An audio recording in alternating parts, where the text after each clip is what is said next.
There isn't really much to say about Dark Souls Remastered besides stuff I've said countless times in the past, because at the end of the day, Dark Souls Remastered is still the same old Dark Souls from back in 2011 we all know and love. The Remastered offers zero new content for returning players but promises to rekindle that feeling of the release of the original with a new surge of online activity, updated visual effects and some quality of life improvements which we'll touch on later. For new players, however, you're invited to explore, in my opinion, the best game in the Dark Souls series. Sprawling worlds with intricate paths that highlight the complex nature of the world design, interesting enemies, and a bunch of unique equipment to choose from. So for new players, the Dark Souls Remastered is a must. You must experience this game. No other game for me has taught me life lessons, and it's actually so awesome to see new people experience the game for the first time. Watching their struggle is what us Dark Souls veterans love because we've all been there, and we've all got back up despite the frustration, and we've all persevered. So for new players, as I mentioned, for me personally, this is the best game in the series. I can't praise it enough, and I have been praising this game for years.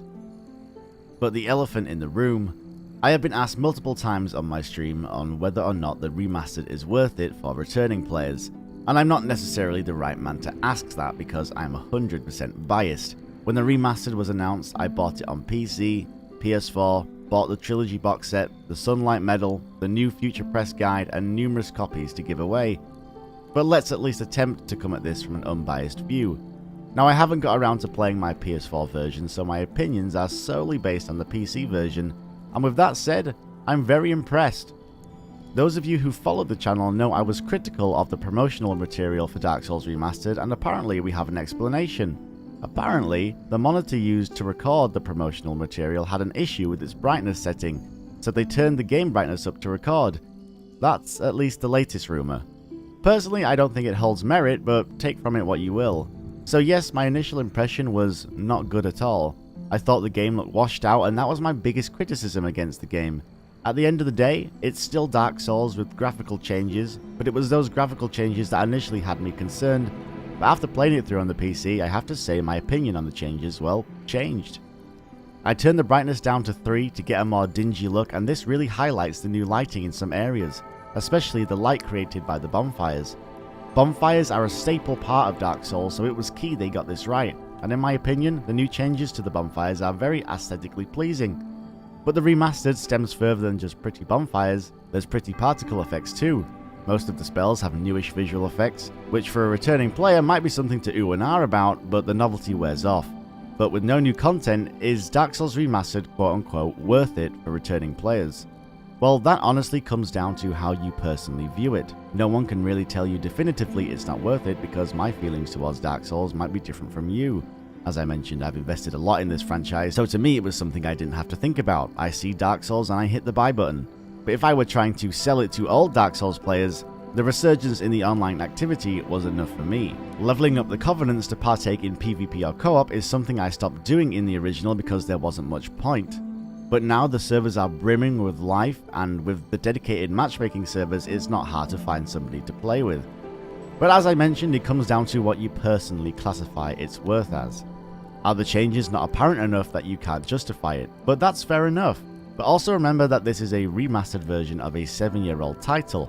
No significant gameplay changes are there, they haven't finished Izlift, nor have they changed Bed of Chaos, because that's not what they set out to do. I firmly believe this Remastered wasn't for returning players, but for the newer ones. People who haven't had the chance to experience Dark Souls 1 before, and it's working. The Dark Souls community is now full to the brim with people experiencing this masterpiece for the first time, and that really makes me happy. Watching my friends play blind, hearing about their stories, how much they struggled, the fact players who've played Dark Souls 3 pondered at the fact they can't teleport from the get-go, or how quote-unquote complex the upgrading system is, and how long they explored before they found out the right way to go. Us Dark Souls veterans can live vicariously through them and enjoy a blind playthrough again. For those who haven't yet played Dark Souls and are maybe looking at this to see what all the fuss is about, Dark Souls is all about player choice, and it's incredibly meta in a way. Dark Souls offers a challenging experience that after you've bested it, you'll now be able to use the famous line, "I've beaten Dark Souls," at parties. With a beautifully crafted world, no item or object is out of place. You feel a great sense of depth, in the world design as you traverse through the stingy Blighttown, then ascend to the beautiful Anor Londo. Every area has a unique feel to it that won't easily be forgotten. You, the new player, can join in and experience the nail-biting tension of you being down on your Estus with the boss so close to death, or navigating through the level to retrieve your lost power that you've accumulated over time. Finding what works best for you because you've made that decision and not because some tooltip has told you. It's games like this that test your mental fortitude. You can very easily surrender yourself to the world and give up, which is what the Hollows roaming around Lordaeron have already done. Or you can choose to dust yourself off and try again, and have available to you one of the most carefully crafted video game experiences ever made. As mentioned prior, I've been on the PC version of Dark Souls Remastered, and the new changes to the PC version are fantastic. From Software, even though they've been getting better and better with their PC ports, they've never really been great, or even good. But with the Remastered being outsourced to the external company Q-Lock, the PC version has received some really nice special treatment. With every key being rebindable, UI scaling for those with large monitors, high resolutions, native controller support for the DS4 and Xbox controller with instant button input changes, that and the keyboard and mouse support being not terrible, I would have liked some more graphical options. You can tell this is at heart a console game, but the options we have now are more than we've ever had, so I'll take it. That leads me to performance. On the PS4 network test, I had issues with the frame rate and the motion blur that you could not toggle off. While I'm happy to report that in the PC version at least, I haven't had a single drop frame. Ever. Not in Blighttown or Seath's boss room, and you can turn off motion blur. For me, this game runs like a dream, and it's really, really wonderful. I'm used to using DS Fix with graphical enhancement mods, and for those who've watched me stream Dark Souls 1, I drop frames all the time despite having a stupidly good PC. So we actually finally have an official released good PC port of Dark Souls 1. Now, that's not to take anything away from DS Fix at all. When your fix becomes a must-have requirement, you know you've done good work.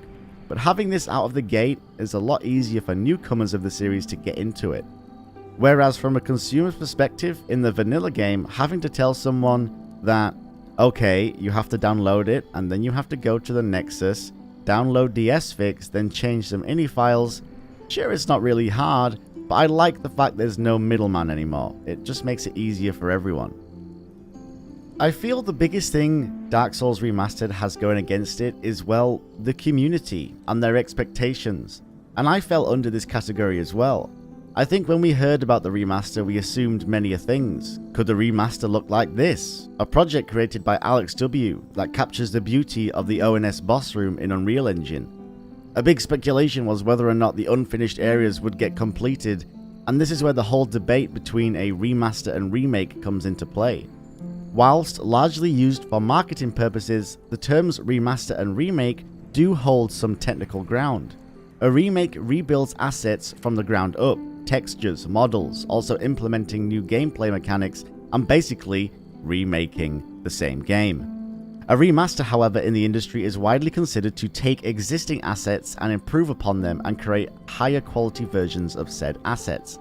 That is what Dark Souls Remaster is, and well, I'll be honest, that's what it does to a somewhat satisfactory degree. It's nowhere near the quality I'd like, but my expectations were too high from the start. At the end of the day, the remaster takes those textures from 2011 and does improve upon them.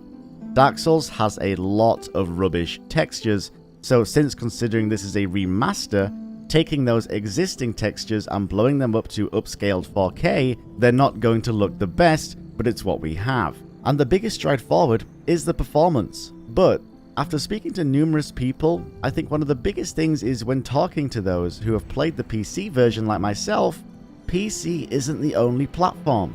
There are people who own consoles who don't have access to the performance enhancing mods that we do, so them being able to play Dark Souls with a thriving player base at 60 FPS is really nice.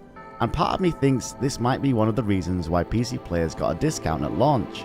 For those out of the loop, PC players got a 50% discount if they already owned the previous version, Prepare to Die, and personally I think this might be because we already got an experience available that matches the remaster. But the console players on the other hand got left in the dark. For the remastered experience, it'll cost you $40 instead of the $20 the PC players received, if, like I mentioned, they already own the Prepare to Die edition. And this brings up another argument the community has talked about, and this is, should the remaster be free? And as much as I've bought the remastered version of Dark Souls 1 for me and others, I have to admit, for those who have owned the Prepare to Die edition digitally, I think yes, the upgrade should have been free, and if you didn't own it, it should be around $20. This is still Dark Souls 1, a game that came out 7 years ago, and I think asking for $40 for a 7-year-old game is a little bit cheeky. Dark Souls hasn't even aged that poorly, honestly.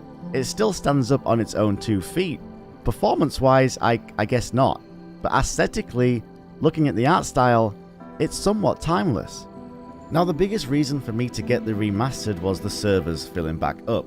Not to say you couldn't find people on the Prepare to Die edition, but it did take some time.